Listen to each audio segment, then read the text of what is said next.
With the current economic landscape, we're all trying so hard to save some money. So what do you do when the holiday rolls around and you want to buy something special for your loved one?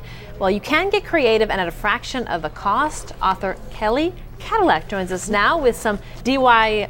I can never say that. Do-it-yourself ideas for the holiday. Nice to see you, and you're so Wonderful. chipper and bright. Thank you. I'm looking like Pepe Le Pew's girlfriend. I was going to wear a white ribbon in my hair, but I thought, oh, that'll look way too much like her.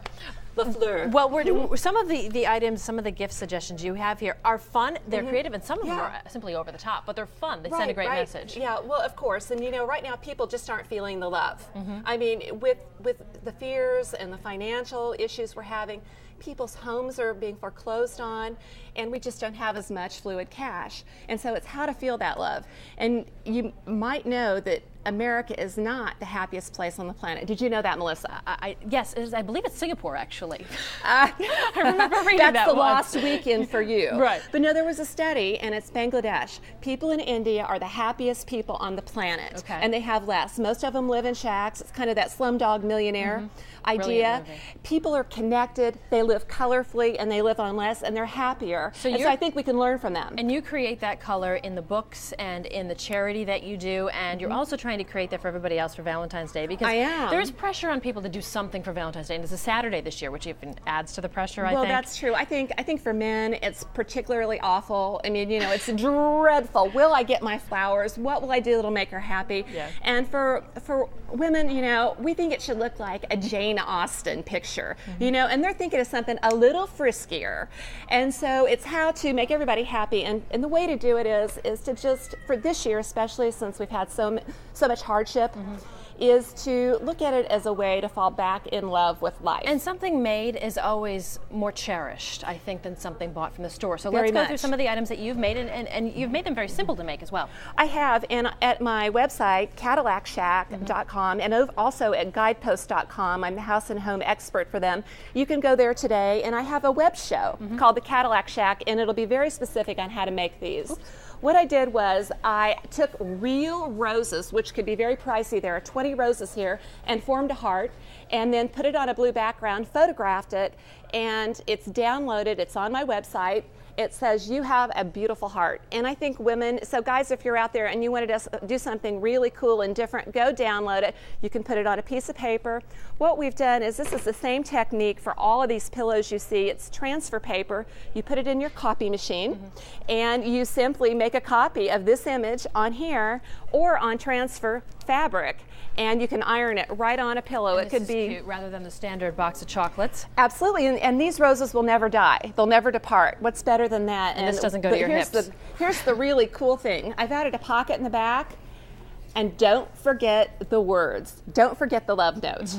And so there you have it, an all-in-one gift that's meaningful, and she does get her roses. All the color, all the ideas that you have are also inspired by your personal story. That's true. Tell me a little bit about your personal story and why making these items is so dear to your heart. Well, over 20 years ago, and I know a lot of people will be able to relate to this story right now because people have lost their homes and they have low income. Well, I was living with low income and was really down and out. And I was actually living in a trailer park. So I've gone from trailer park to Central Park. But it all started one day when I was going through the trailer park and I found an old chair that was broken. It had, the dirty upholstery and a broken leg. And I thought, that chair looks like I feel inside. And something compelled me to pick it up, and I took it back. And one day I had a call it a glimpse from God, or I'd thrown out these prayers. I'm not really a religious person, but sometimes when you feel bad, and I'm sure we all need to ask for some guidance right now somehow. I got a vision of when I was a kid and I used to make things. So I started giving that chair some love. I found some paint that had been discarded by a neighbor. I took some fabric off of something I didn't like and put it on the chair, and the more I created, the better I felt. Well, I worked all the way through the trailer house, and within 2 years I had what was a chair led to a new career. I was an interior designer in Kansas City, where I was from, And then I went to New York and had a big time design job, had my first publications in House Beautiful.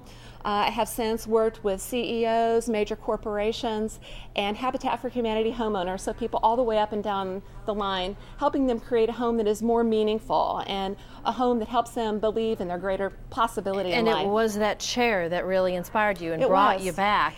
And I know that chair is still a centerpiece in your home, and really that chair is so symbolic of everything that you do now, because of course you create love out of very basic things and share that, and which is why we're talking about it for Valentine's Day. Right, and I just appreciate the acknowledgement, because you really get it. You know, it's either create or cry. So I know there are people out there right now that are hurting and that have lost some things. I would just say, know this is going to get better, and that you do have the creativity within you to remake your life at any time. And do-it-yourself projects get you started, because it is a do-it-yourself life that we live. And all the do-it-yourself projects, while we're talking about Valentine's Day, while a lot of the examples you brought, the cupcake over there as well. I did the same one. These can all be done year-round to make your home feel vibrant, alive, when you're on a very tight budget. And I do that. You can go to CadillacShack.com and see ideas for every week of the year. We have 3 or 4 new ideas a week. You can watch the web show, Cadillac Shack, at Guidepost.com. Guidepost is really a cool place to go. Also, if you're feeling low, if you just want to be inspired in your life, do you know that it is America's #1 inspirational magazine, and it has been voted America's favorite magazine 7 years in a row. It has over 8 million readers a month joining in the community of positive good and positive change. Your book, House of Belief, you wrote several years ago. I know you appeared on Oprah related to this book.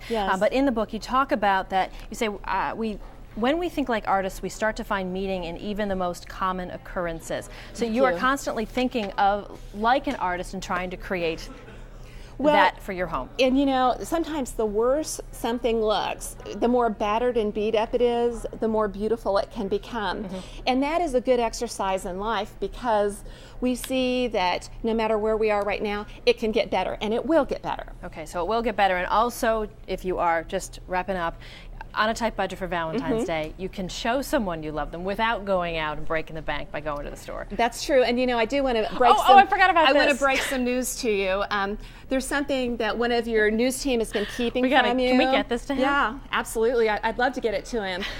Wolf Blitzer is actually the Cupid of love, the angel of love, wolf kisser. It's kind of that Superman thing. I mean, wouldn't you, who would know it? I mean, he doesn't, I should have known it. You know, you see him on there, and then you think he is the angel of love. So we're going to get him that. If you succeed in making your home into a love shack this Valentine's Day, maybe Wolf Kisser, the Cupid of love. Wolf Blitzer's Love Shack. I don't think we can rename the program Situation Room to that, but I will make sure he gets that.